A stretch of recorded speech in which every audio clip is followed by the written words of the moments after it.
Every moment free from fear makes man immortal.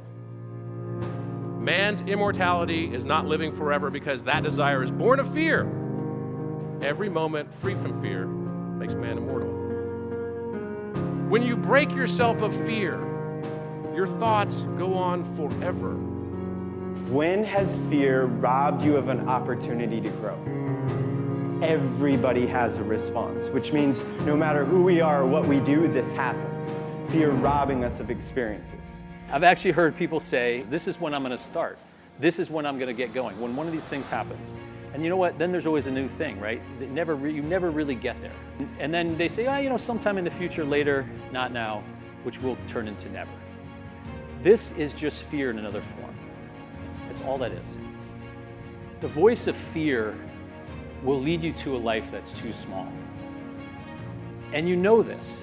You already know this. And the way that you know this is you feel this. You feel this conflict, this dissonance and tension when you're in that position, when you're doing something that's too small. Here's the truth about fear. It's really easy to sit in a comfortable room and talk about what we could do and should do. And it's even easier to talk about what other people could do and should do.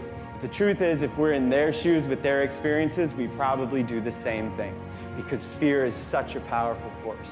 Abundance comes from a place of confidence. Scarcity comes from a place of fear. Breaking yourself of that type of thinking will change your life and change your world. In life, we don't get what we deserve all the time. We get what we expect. If we do not have a way to reprogram our minds to overcome fear, we will never be successful at our own specific missions in life. But there's good news. You must name and reject your fear. You must name and reject your fear.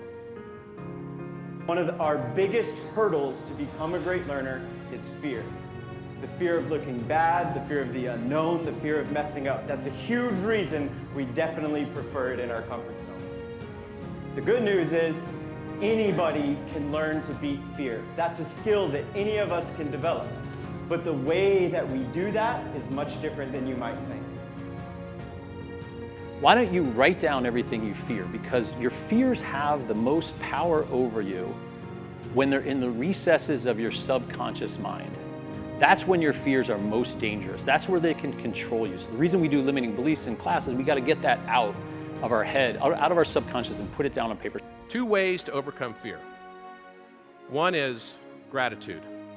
I've found it impossible to be fearful and grateful at the same time.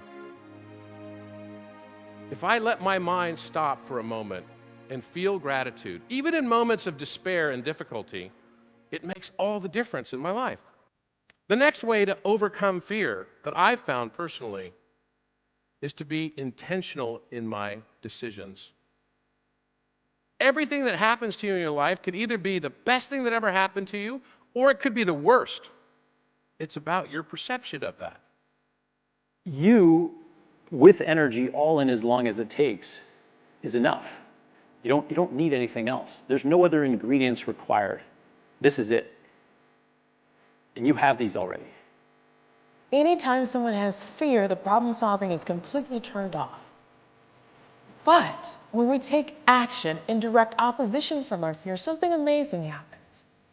Neurotransmitters are created and built within our brain, turning off fear, creating pathways to fire off our frontal brain lobes. And when our frontal brain lobes fire off, we're able to do great things. What can your mind do in 18 months if you free yourself from fear?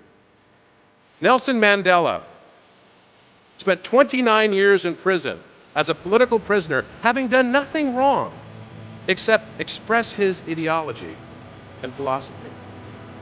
Every day while they made him chip stone, he remembered one poem by William Ernest Henley. Out of the night that covers me, black as the pit from pole to pole, I thank whatever gods may be for my unconquerable soul. In the fell clutch of circumstance, I have not winced nor cried aloud. Under the bludgeonings of chance, My head is bloodied, but unbowed. Beyond this place of wrath and tears looms but the horror of the shade. And yet, the menace of the years finds and shall find me unafraid. It matters not how strait the gate, how charged with punishments the scroll. I am the master of my fate. I am the captain of my soul. Each of us is the master of our own fate. We can overcome fear with gratitude. We can overcome fear with intentional choice. And our perception drives reality.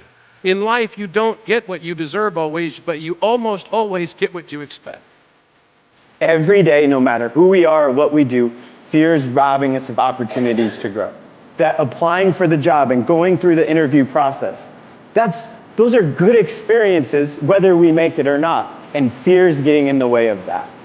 You can reprogram your brain to override fear. If you name and reject your fear, reprogram your brain with different thoughts, and take action in direct opposition to your fear. If you do all these three things, guess what? You can do anything you set your mind to. Life happens to us every day. We can decide what we will do with it. Let's all decide that we are the masters of our fate, that we are the captains of our own souls.